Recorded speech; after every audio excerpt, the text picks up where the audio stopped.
ఎవరు సార్ మీరు? సేతుల గద కనబడతలేదా రావులే యమధర్మరాజుని? నేను ఇంటికి పోతా సార్, ప్లీజ్, చీకటి అవుతుంది. ఏడికోతావురా? లారీ గుద్ది చచ్చిపోయినావు నువ్వు. 3 రోజులు కోమాలుండి ఇయ్యాలనే పానం ఇడిచినవి. నీ జీవితం మొత్తం ఈయన్నే. పొద్దుగల నూనెల గోలిస్తాం, మధ్యాహ్నం కొరడ దెబ్బలుంటాయి, ఇక రాత్రి ముళ్ళకంపల మీద నడుచుకుంటూ ఉంటదిరా. మరి బుజ్జి? బుజ్జోతిరా, 2 జల్లు ఉంటాయి, లంగ జాకెట్ వేసుకుంటది. సారీ రా, అది ఇంకా 70 ఏళ్ళు బత్తదిరా. ప్లీజ్ సార్, బుజ్జిని కూడా ఏం పేరు? మీ పేరు మీద పచ్చబొట్టు వేయించుకుంటా సాతి మీద. అబ్బ కొడుకా, నేను గరం నూనెలేసి గోలియాలరా. నాకు నూనె పడేది సార్, ముఖంకు కురుపులు అవుతాయి. పామాయిల్ కాదు రావులే, పల్లి నూనె. మేము బజ్జీలు కూడా చేసుకుంటాం అదే నూనెతోని. మరి అదే నూనెతో గారప్పలు కూడా చేసుకోవచ్చు కదా సార్? దసరా కూడా దగ్గరికి వస్తుంది. గారప్పలంటే ఏంటిరా? మాసుంటి బిచ్చాలకు అదే పీదే సార్. కిచెన్ ఏడుందో ఎప్పుడు నేను చేసుకత, గంటల వంట అయిపోతాయి. చికెన్ సూప్లో గారప్పలు నానబెట్టుకొని తింటే నరకంలో కూర్చున్న మీకు స్వర్గం కనబడుకుంటే నన్ను అడుగుర్రి. అబ్బా నేను తింటారా? నేను చేసుకత్తా సార్, కానీ ఒక్క 5 నిమిషాలు మొబైల్ కావాలి సార్ మీది. ఎందుకురా?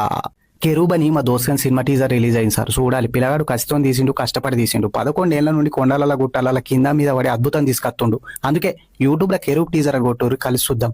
అరే ఏమన్నా